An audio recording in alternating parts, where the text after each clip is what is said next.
Alors,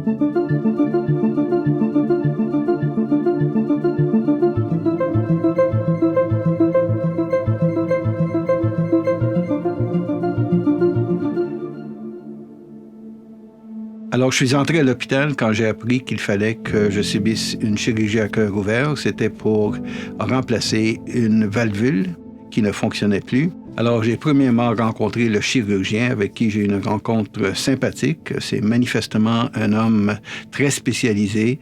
Ensuite, évidemment, quand je suis entré, j'ai rencontré brièvement toute l'équipe qui devait s'occuper de la chirurgie. Encore des gens sympathiques et évidemment, à un moment donné, je dormais très fort, alors je ne sais pas trop ce qui s'est passé. Mais quand je suis revenu à moi-même, là, j'étais entouré d'une équipe, encore une fois. Et le premier soir, j'ai dû le passer aux soins intensifs. Et là, j'ai été très impressionné par le fait qu'il y avait une garde-malade qui s'occupait uniquement des moniteurs qui surveillaient ce qui se passait chez moi avec mon cœur.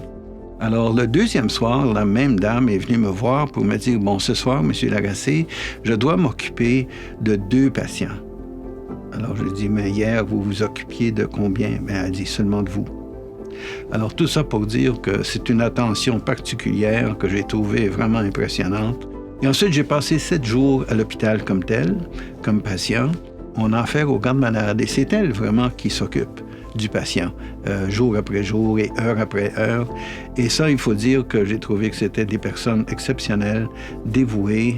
Il y en a qui faisaient des quarts de travail de 12 heures et dès la première heure jusqu'à la dernière, sympathiques, de bonne humeur, facile à converser avec elles. Elles sont capables de s'identifier et de montrer beaucoup d'empathie envers des gens qu'elles ne verront plus jamais. Et ça, elles le font jour après jour après jour. Je pense que ça, c'est tout à fait exceptionnel comme attitude. Et je pense qu'au niveau du besoin de se rétablir physiquement et mentalement, c'est très rassurant de savoir qu'il y a quelqu'un là pour vous accompagner. Et je pense que c'est ça que j'ai beaucoup apprécié.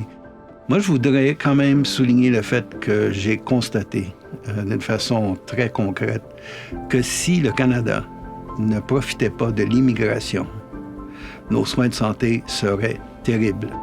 Nous dépendons effectivement de gens qui viennent d'un peu partout dans le monde, des Philippines en particulier, et ce sont elles qui s'occupent des patients avec beaucoup de soins et d'attention.